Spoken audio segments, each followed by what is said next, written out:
In central Georgia, central Newton County in north central Georgia, until 6:30 p.m. Eastern Daylight Time.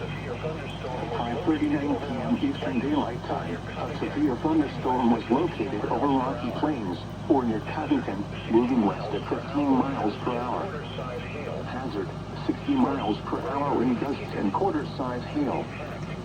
Source, radar indicated. Impact, hail damage to vehicles is expected. Expect wind damage to roofs, siding, and trees.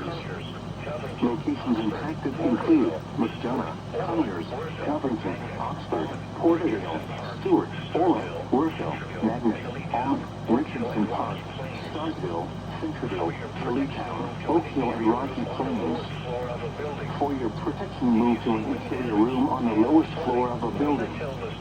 If you see wind damage, hail, or flooding, wait until the storm has passed, and then call the National Weather Service toll-free at 1-866-676-34466 or tweet us your report at NWS Atlanta.